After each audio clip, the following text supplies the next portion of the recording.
train de se passer dans le monde, ce n'est pas simplement une histoire du Cameroun.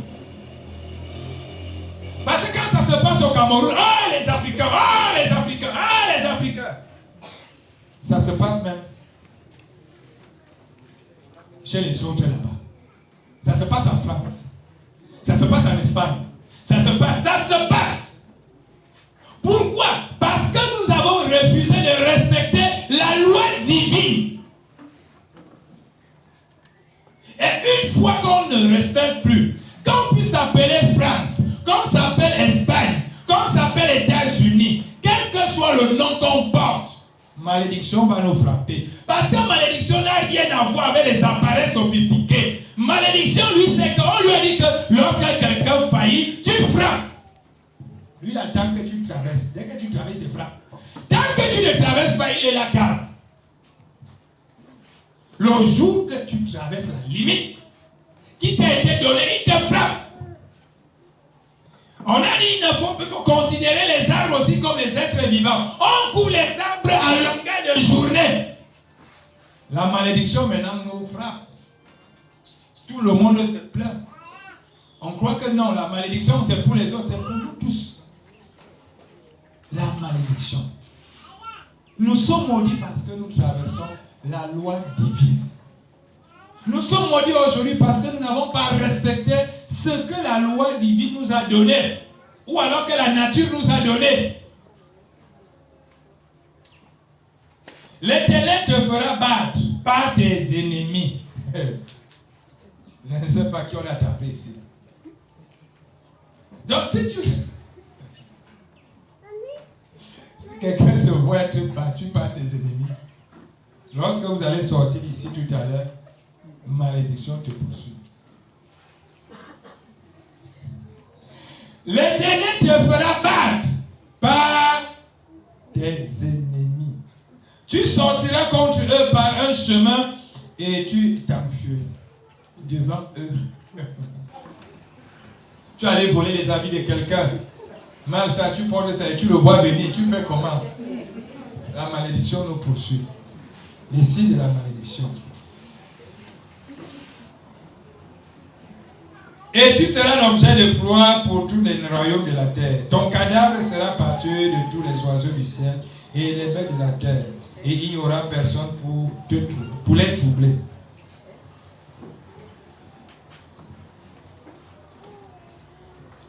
Combien d'entre nous, ou de nos frères, ont eu cela?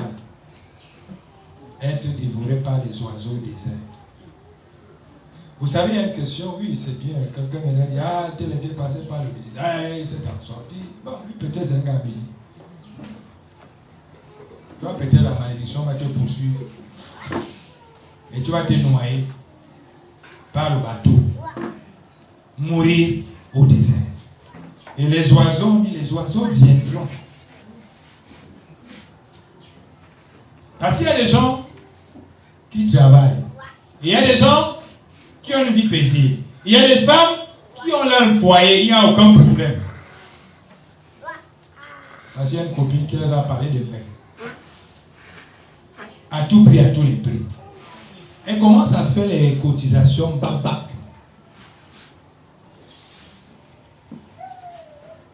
Je me rappelle, j'étais arrivé dans une famille et il y avait beaucoup de filles brunes et beaucoup de filles noires. Vous savez, quand un jeune comme nous arrive dans les familles, on nous dit, c'est même un homme de Dieu ici.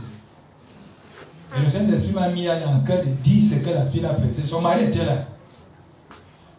Est-ce que tu as dit à ton mari que tu es en train de préparer ton voyage sans lui dire? Parfois, il m'arrive souvent de dégamer comme ça. Elle est restée calme. Le mari veut sortir les yeux. Après, j'ai simplement dit comme ça, monsieur Kagam, je n'ai rien dit, je n'étais pas là. Combien volent les agents de la Réunion pour voyager avec? Je suis trésorière. Les gens donnent de l'argent. On donne de l'argent. Après, tu fais tes business avec.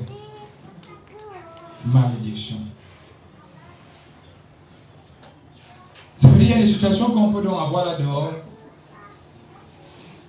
Ça va nous faire mal. Mais est-ce que cette personne n'est pas victime d'une malédiction? soit qu'il aurait cherché lui-même, ou alors ses parents ont cherché. Dans cette situation de vie que nous menons, il n'y a jamais, je dis bien jamais, si tu vis une situation présente, il y a ça dans ton sang.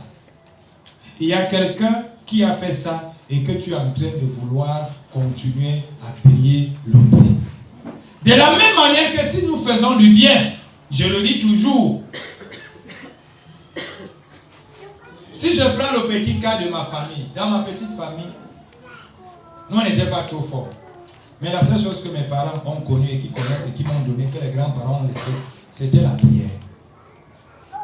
C'était de faire du bien. Notre maison à l'époque s'est transformée en hôpital. Parce que quand il y avait l'hôpital de chez nous là-bas qui était vraiment un grand hôpital, les gens venaient souvent dormir chez nous, même ceux qu'on ne connaissait pas. Il ne saurait donc jamais avoir de... Parce que les gens parfois se disent que non, ah, t'es bien, non. Ça se cultive, le bien là se sème. On sème le bien. Moi aujourd'hui, je bénéficie du bien que mes parents, mes grands-parents ont fait. Et maintenant, pendant que je suis là, je travaille pour que mes enfants, mes petits-enfants, ceux qui viendront, bénéficient aussi du bien de leur père et de leur grand-père. Parfois, il y a des gens qu'on rencontre ici dehors, ah, tel est bien, oh, il ne souffre pas comme nous. Et pourtant, il ne vient même pas à la prière comme nous. Non, il est en train de bénéficier de la bénédiction de ses parents. Toi, tu es obligé de prier pour bénéficier de la bénédiction de Dieu parce que tes parents ont fait ça. Tes parents ont fait le sale. Lui, il joue, il monte là, la jambe tombe, il ne réfléchit même pas trop, ça entre. Parce que si on fouille bien, ses parents hier étaient des hommes généreux. Ses parents hier étaient des hommes charitables. Ses grands-parents avant-hier étaient ci, étaient ça. Et aujourd'hui, le petit-fils aujourd'hui est en train de bénéficier des retombées de ses grands-parents. Oui, que chacun d'entre nous essaye d'observer sa vie. Dieu, il a dit qu'il n'était pas bon de rester seul. Pose-toi la question. Pourquoi? Comment? Est-ce qu'il n'y a pas derrière quelque chose qui fait en sorte qu'aujourd'hui, je reste seul? Parce que tu dois t'accrocher quelque part, ou tu pourrais t'accrocher quelque part. Est-ce que même quand tu sais, tu fais tout pour vouloir t'accrocher, c'est comme s'il y a toujours quelque chose qui va te décrocher. C'est-à-dire même quand tu crois que tu es entré dans la maison, il y a toujours... Il dit, toi tu parles de tout. Est-ce que la maison est faite pour toi? Toi, retourne ici dehors. Tu as déjà terminé les problèmes aux hommes de truie, aux femmes de truie, et pourtant tu traînes une vieille malédiction qui t'accompagne partout où tu pars. On dit la malédiction est un état de malheur qui semble imposé par une divinité, un sort maléfique jeté ou prononcé par un individu ou une communauté.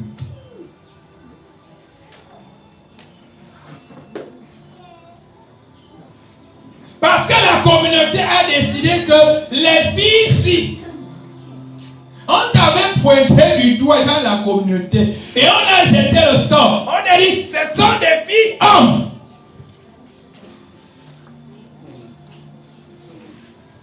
Comme vous les voyez, femmes là, ils sont femmes. Point de mariage. C'est des filles qui vont sortir, travailler l'argent et ramener dans la famille. Pas de mariage.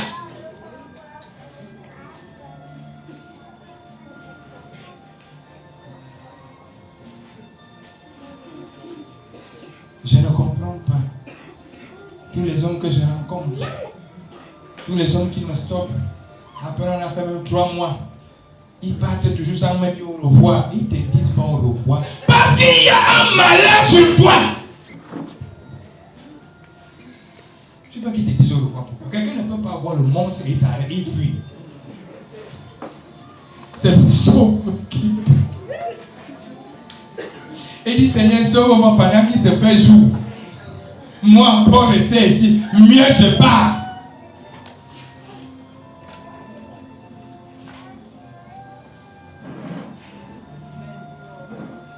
Oui, tu es une femme parce qu'on voit la femme, mais tu es un homme. Deux hommes ne vivent pas dans une même maison. C'est la malédiction.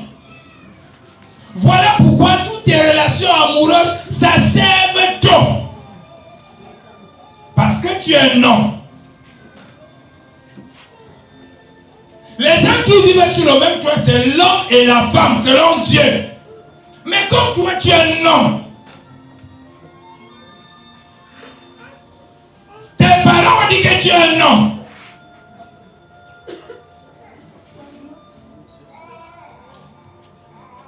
Ils ont décrété que toi, tu es un homme. Et tu es l'homme de la famille. La malédiction t'accompagne. Parce qu'on a brisé une loi de Dieu. On a dit la femme était bon pour l'homme. Mais maintenant, l'homme a décidé que lui, tu deviens un homme. Et on t'a donné le pouvoir pour travailler l'argent.